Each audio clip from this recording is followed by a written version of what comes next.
ఏంటన్నయ్యా, ఆ fake doctor నరసింహాని పోలీసులకు అప్పచెప్పావా? ఎంత మంచి మాట చెప్పావన్నయ్య. ఎన్ని రోజులు మన కుటుంబంతో ఎవరు అజ్ఞాత వ్యక్తి ఆడుకుంటున్నారు అనుకున్నాను. ఆ వరుణ్ తోటి అత్తయ్య ప్రాణాలు తీయించాలని చూశారు. ఆ వరుణ్ణి పట్టుకునేసరికి వీణ్ణి ఉపయోగించి వాణ్ణి చంపించేశారు. పోలీసులు వీడితో నిజాన్ని బయటికి రప్పిస్తారు.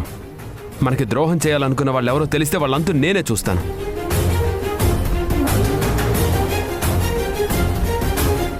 అసలు ఆ నరసింహ నీకు ఎలా కనిపించాడు పార్థు?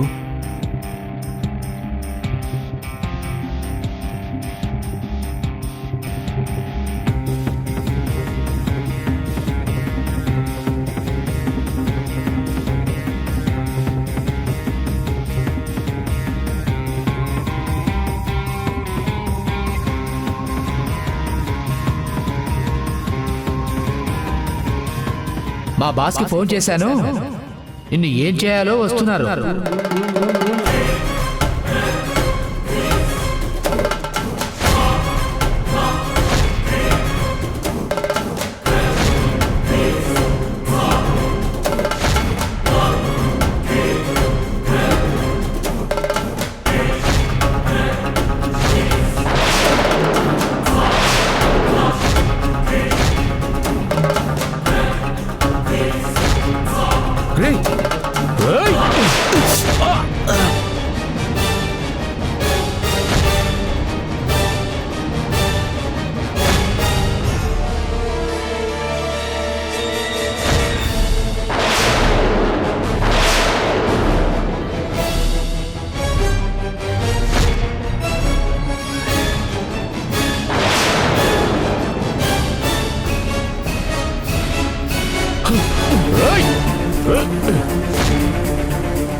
నన్ను వాడు అలా చంపాలనుకుంటే నేను వాడిని పట్టుకుని కొట్టి పోలీసులకు అప్పచెప్పొచ్చాను.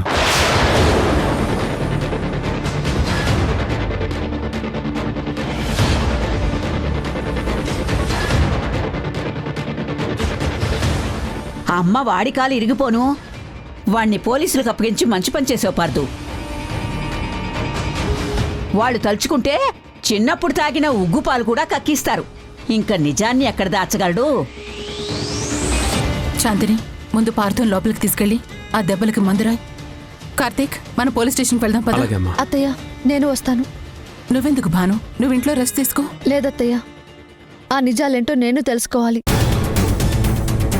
ఈ నాటకాలు ఎవరు ఆడుతున్నారో తెలుసుకోవాలి. మీ ప్రాణాలు తీయాలనుకున్న వాళ్ళెవరో నాకు తెలియాలి. అసలే వాడు కిల్లర్. పోలీసులని ఏ మాయైనా చేస్తాడు. మనం వెళ్ళి వాడు చెప్పే నిజాలేంటో తెలుసుకోవడం బెటర్.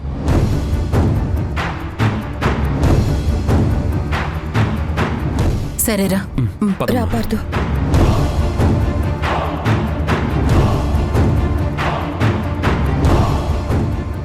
ఒరేయ్, నువ్వు సుపారీలు తీసుకుని హత్యలు చేస్తావని మాకు తెలుసు. ప్రాణాలు తీయడం నీ పనేంట్రా రాస్కల్? నువ్వు పెట్టుకుంది మామూలు వ్యక్తులతో కాదు. వాళ్ళు ఈ సిటీలో చాలా స్టేటస్ ఉన్న వ్యక్తులు. నిన్ను హత్య చేయమని ఎవరు చెప్పారో మర్యాదగా చెప్పే. శిక్షపడి సెంట్రల్ జైల్లో చిప్పకూడు తింటావో లేదా మా చేతిలో చిత్రహింసలు అనుభవిస్తావో నీ ఇష్టం. నువ్వు తీసుకున్న డబ్బుల కన్నా మేము కొట్టే దెబ్బలు భరించడం చాలా కష్టంగా ఉంటుంది. ఎందుకురా నవ్వుతున్నావు? కొట్టి వదిలేస్తామనుకుంటున్నావేమో. 3rd డిగ్రీతో తాట తీస్తా. ఏమనుకుంటున్నావు? నీకన్నా కరోడగాళ్ళం చూసాం. ఇదే స్టేషన్లో నిజాలు కక్కించాం. ఈరోజు నువ్వు చచ్చినట్టు నిజం చెప్పాల్సిందే. చెప్తావా చేస్తావా? నమస్తే మేడం. నమస్తే. నరసింహ అంటే వీడే. నోరు విప్పాడా? లేదు మేడం, వీడు చాలా మూర్ఖంగా ఉన్నాడు. ఎంత కొట్టినా నోరు విప్పడం లేదు. అలా అంటే ఎలా అండి? వాడు ఖచ్చితంగా నోరు విప్పాలి. మా అమ్మ మీద హత్య ప్రయత్నం జరిగింది. వాడిని మేమందరం కలిసి పట్టుకుంటే వాడిని వీడు చంపేశాడు.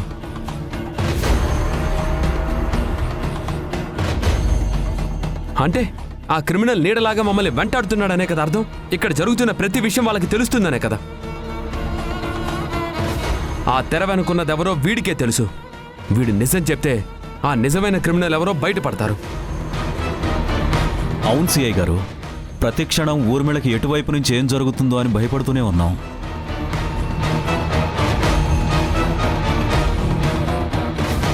చూడండి సార్, నేరస్తుడు ఎంత తెలివైన వాడైనా చట్టం నుంచి మాత్రం తప్పించుకోలేడు. క్రిమినల్స్ కూడా చాలా అప్డేట్ అయ్యారు. అందుకే ఇలాంటి సూపర్ గ్యాంగ్ని ఒకరికి తెలియకుండా ఒకరిని పెడుతున్నారు.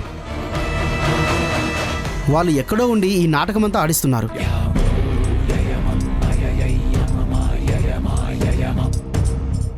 ఒక్కోసారి మేమే షాక్ అవుతున్నాం. ఎవరైతే వచ్చి మాతో మాట్లాడతారో వాళ్ళలోనే ఆ క్రిమినల్స్ ఉంటున్నారు.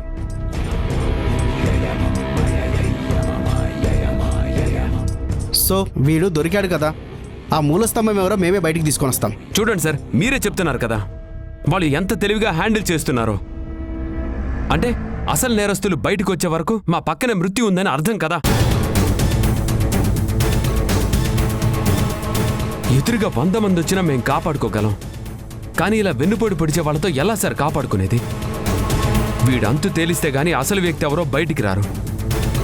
అసలు వీడిని కార్తీక్, ఏంటిది? Police station. వాణ్ణి పోలీసులు హ్యాండిల్ చేస్తున్నారు కదా, నువ్విక్కడ ఆవేశపడితే ఎలాగా? తెలుస్తాయి, అన్ని విషయాలు తెలుస్తాయి. అప్పుడు నువ్వేం చేయాలనుకున్నావో నువ్వే చెయ్యి.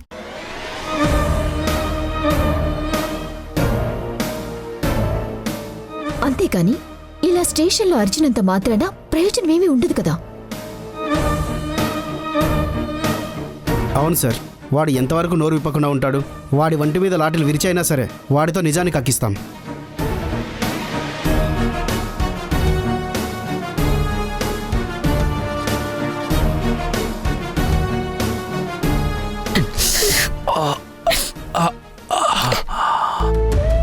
ఓరి వీళ్ళ అమ్మా కడుపు మాడిపోను. మనుషుల్ని చంపడం అంటే వీళ్ళకేదో ఆటలుగా మారిపోయింది. తెలివిగా తప్పించుకున్నావు కాబట్టి సరిపోయింది, లేకపోతే అమ్మో. ఎందుకు బామ్మ అనవసరంగా భయపడతాం? ఇప్పుడు నాకేం కాలేదు కదా. ఏం కాలేదంటావేంటి? చూడు ఎన్ని దెబ్బలు తగిలాయో. ప్రాణాల్ని గడ్డిపోచులా భావించి తీసేసేవాడితే పోట్లాటంటే ఇలాగే ఉంటుంది. సర్లే బామ్మ, ఊరుకో. పార్థు హ్యాపీగా ఇంటికి వచ్చేసాడు కదా. ఆ క్రిమినల్ని పోలీసులకు అప్పగించాడు. అంత మంచి జరిగింది కదా. మంచి జరిగింది లేవే, కానీ నా మనవడికి తగిలిన దెబ్బల్ని చూస్తుంటే నాకు ఏడు పాగడం లేదు. బాబు, నీకిలా జరిగినందుకు ఒక పక్క బాధగానే ఉన్నా మరో పక్క నిశ్చింతగా ఉంది బాబు.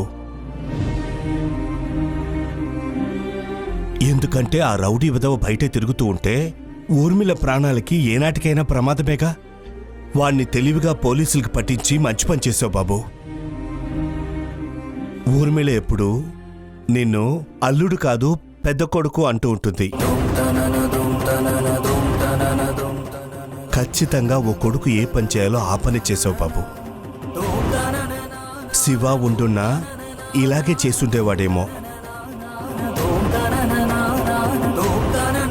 ఎందుకంటే వాడి వల్ల ఈ కుటుంబానికి ఓ నష్టం జరిగింది. ఆ నష్టాన్ని ఎలాగో పూడ్చలేడు కాబట్టి ఇలాగైనా చేద్దామనుకునుండేవాడేమో. ఏది ఏమైతేనే పోలీసులకు పట్టించి నువ్వు మంచి పని చేసావు బాబు. అవును, ఇంతకీ వాణ్ణి ఏ స్టేషన్లో పట్టించావు? 3 టౌన్ పోలీస్ స్టేషన్లో. 3 టౌనా? ఓకే, ఆ సిఐతో నేను కూడా ఒకసారి ఫోన్ చేసి మాట్లాడతాను బాబు. గట్టిగా చెప్పరా వాసు, వాణ్ణెట్టి పరిస్థితుల్లోనూ వదిలిపెట్టద్దని. వాణ్ణి చావగొట్టి చెవులు మూసేయినా. ఇదంతా వాడితో ఎవరు చేయించారో చెప్పమని చెప్పు. అలాగేనమ్మా.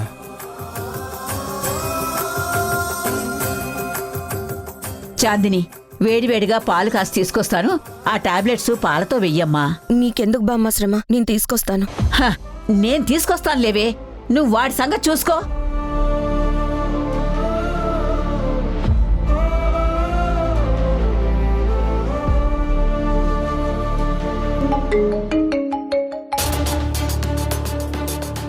హలో. నేను ఆర్డీఓ వాసుదేవరావు మాట్లాడుతున్నాను. నమస్తే సార్, చెప్పండి. నమస్తే. సిఐ గారు, మీరు నరసింహాని క్రిమినల్ని పట్టుకున్నారటగా? అవును సార్, వాడు ఒక ప్రొఫెషనల్ కిల్లర్. సుపారీ ఇస్తే చాలు ఎవరినైనా చంపేస్తాడు. తెలుసు. వాడు నాకు బాగా కావాల్సిన వాళ్ళ మీద హత్య ప్రయత్నం చేశాడు.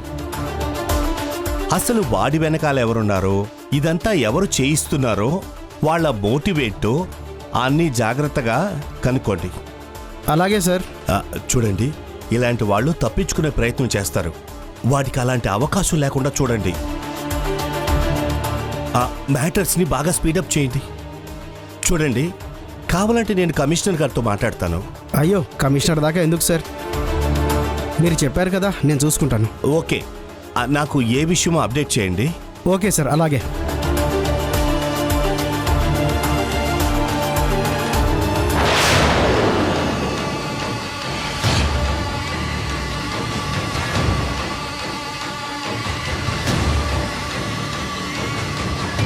మేడం, ఆర్డీఓ వాసుదేవరావు గారు ఫోన్ చేశారు. మీ రిలేషన్ అంట కదా?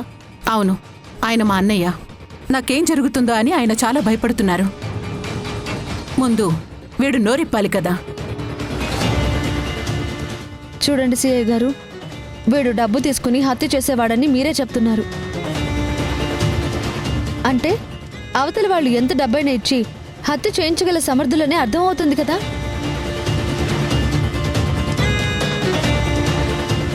ఆ మూల స్తంభం ఎవరో తెలిస్తే అత్తయ్యకి ప్రమాదం ఎటువైపు నుంచి వస్తుందో మనకి తెలుస్తుంది కదా. దోసపాడు అనేది మా ఊరే. అక్కడ బలం బలగం అంతా మాదే. అలాంటి చోటే మా అత్తయ్య మీద అటాక్ చేశారు.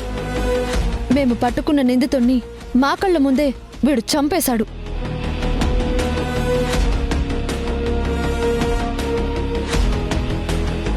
అంటే ఆ తెర వెనుక ఉన్న క్రిమినల్ ఎంత డేంజరో దీన్ని బట్టి అర్థమవుతుంది. వాళ్ళు దొరికే వరకు ప్రతి క్షణం భయంగానే బతకాలి. మృత్యువుతో సహవాసం చేస్తూనే ఉండాలి.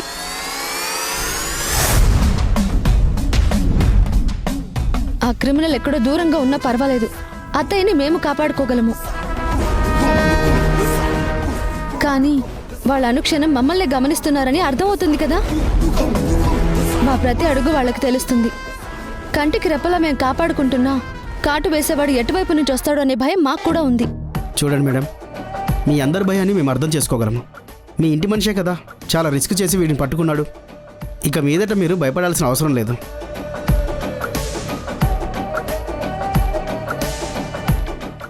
వాడితో నిజం చెప్పించే బాధ్యత మాది. అవసరమైతే పోలీస్ ప్రొటెక్షన్ మేమే ఏర్పాటు చేస్తాం. సో మీరు వెళ్ళండి.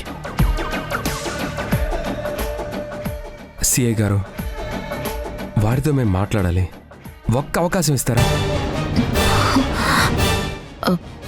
అదేంటి కార్తీక్ అలా అడుగుతున్నావు? సెల్లో ఉన్న వాళ్ళతో మాట్లాడివ్వరు. అది పోలీస్ రూల్ కదా. ఇంత చదువుకున్నావు, ఆ మాత్రం తెలీదా? నాకు తెలుసు నీలిమా, అందుకే నేను వెళ్ళి మాట్లాడలేదు. అవకాశం ఇమ్మని అడుగుతున్నాను. ఈ విషయంలో నువ్వేం మాట్లాడకు. ఓకే సార్, ఎవరు మాట్లాడితే ఏముంది, వాడు నిజం చెప్పడం కావాలి. కొట్టిన దెబ్బలకి బాగా నొప్పిగా ఉంది కదా. మరి నువ్వు ప్రాణాలు తీస్తూ ఉంటే ఆ కుటుంబానికి ఇంకెంత నొప్పిగా ఉంటుంది. డబ్బుల కోసం నువ్వు మనిషిని చంపేస్తే వాళ్ళకి ఇష్టమైన వాళ్ళు పడే బాధ ఎలా ఉంటుందో నువ్వు ఊహించగలవా? నువ్వు బ్రతకడం కోసం ఎదుటి వాళ్ళ ప్రాణాలు తీస్తావా? దయచేసి నిజం చెప్పు. నీతో ఇదంతా ఎవరు చేస్తున్నారో నిజం చెప్పు.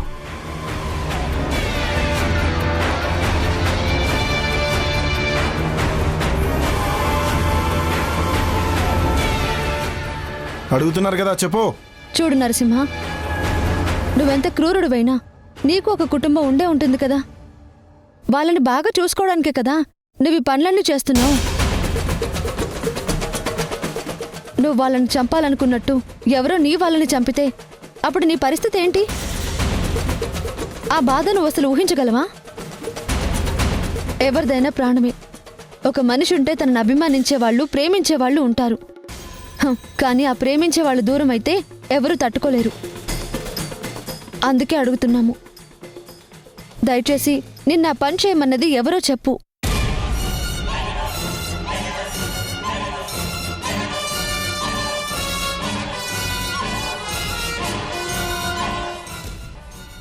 అడుగుతుంటే చెప్పవేంట్రా? చెప్పు.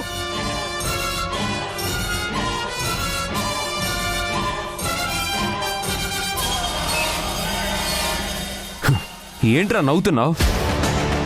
బ్రతిమిలాడుతూ అడుగుతున్నావా అని పిచ్చి వాళ్ళ కనపడుతున్నావా? మర్యాదగా నిజం చెప్తావా లేదా? నిన్ను ఏమండి? Karthik,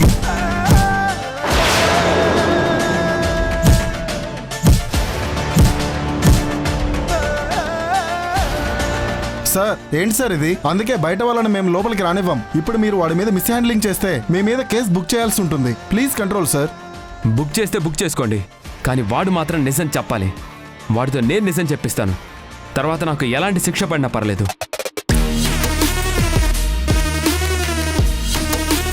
please sir, control your self.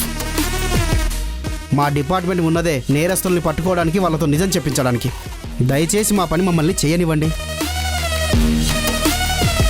Madam, ఆయన్ని తీసుకెళ్ళండి. కార్తిక్, వెళ్దాం పదా. అది కాదమ్మా. ఇంకేవీ మాట్లాడుకో. చట్టం తన పని తను చేస్తుంది అని చెప్తున్నారు కదా, ఆ చట్టాన్ని గౌరవించడం అనేది మన బాధ్యత. సిఏ గారు, మీరు మాటిచ్చారు కదా అని వెళ్తున్నాం. మాకు నిజం కావాలి. మేం కూడా రేపు కోర్టుకొస్తాం. Okay ma'am. పద కార్తిక్.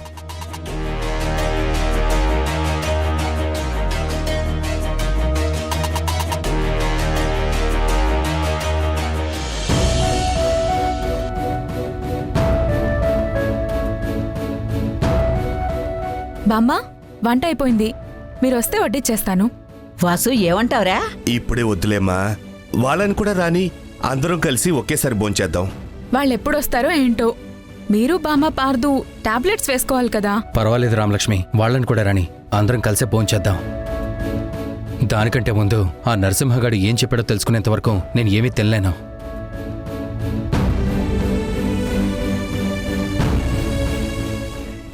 అదిగో మమ్మీ వాళ్ళు వచ్చినట్టున్నారు.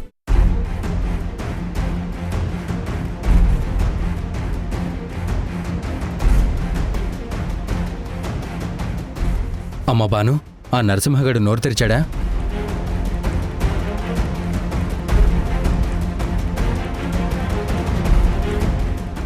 వాడితో ఇది ఎవరు చేయిస్తున్నారో చెప్పాడా? లేదు బావా, వాడు నోరు విప్పటం లేదు. వాడు జగముండిలా ఉన్నాడు. పోలీసులు, కార్తీక్ ఎవ్వరు మాట్లాడినా సరే వాడికి ఏవీ తెలీదు అని చెప్పి తప్పించుకుంటున్నాడు. నాకు తెలుసత్తయ్య, వాడు నోరు విప్పడని. ఎందుకంటే వాడు డబ్బు కోసం ప్రాణాలు తీసేవాడు. వాడు నోరిప్పితే వాడికి డబ్బులిచ్చిన వాళ్ళు బయటకు వస్తారు కదా, వాళ్ళు వాడి ప్రాణాలు తీసేస్తారు. అది వాడికి తెలుసు కదా. అయినా పర్వాలేదు, నేను డీజీపీ గారితో మాట్లాడతాను. వాడితో డిపార్ట్మెంట్లో ఎవరైతే నోరు తెరిపించగలరో వాళ్ళని పంపించమని చెప్తాను. అప్పుడు వాడు ఎందుకు నోరు విప్పడో నేను చూస్తాను.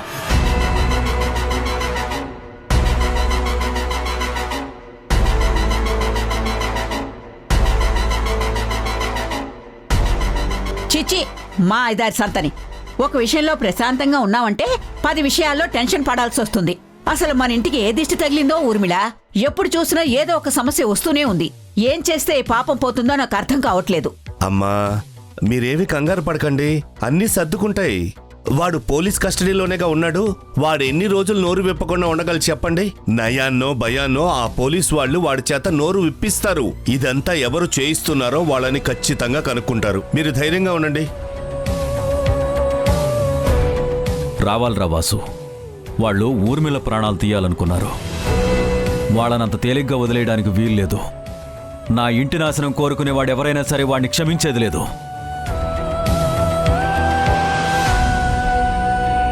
అసలు వాడిని వదిలే ప్రసక్తే లేదు. పోలీసులు నిజం చెప్పిస్తారో చెప్పించారో పక్కన పెడితే మనకున్న అన్ని సోర్సెస్ వాడదాం. వాడు ఎవరెవరిని కలిశాడో, ఎవరితో మాట్లాడాడో అన్నీ బయట పెడదాం.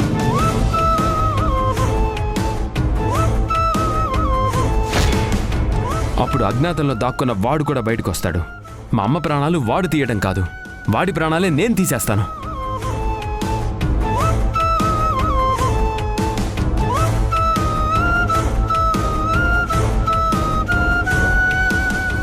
వీడి ఆవేశం చూస్తుంటే వీడేమైపోతాడో అని భయం వేస్తుంది.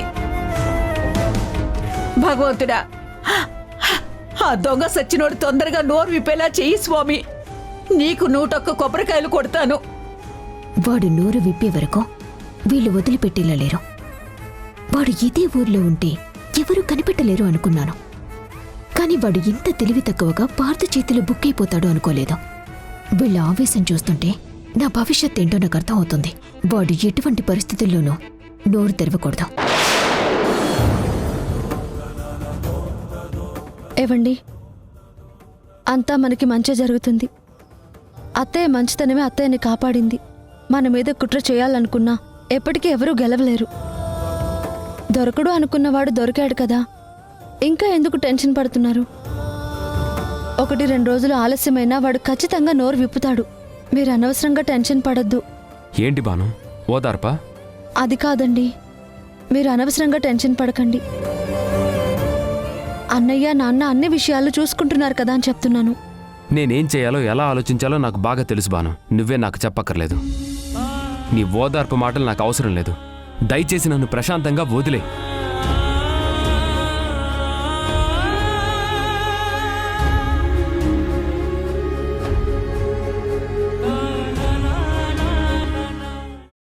ఏంటి ఎస్ఐ గారు ఇలా వచ్చారు? కోర్టుకేగా వెళ్లాల్సింది. మేం కూడా కోర్టుకే బయలుదేరుతున్నాం. సారీ సార్, ఎవరు కోర్టుకు వెళ్ళక్కర్లేదు. నరసింహాని కోర్టులో సబ్మిట్ చేస్తున్నామని చెప్పారు కదా, మరిప్పుడు మమ్మల్ని కోర్టుకు రావద్దని చెప్తున్నారేంటి? నరసింహ రాత్రి లాకప్లో చనిపోయాడు సార్.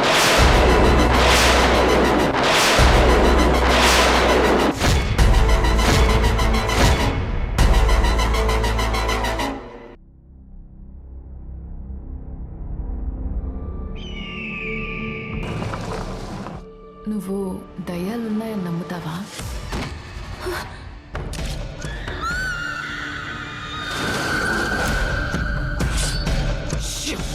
దయ్యం వస్తుంది.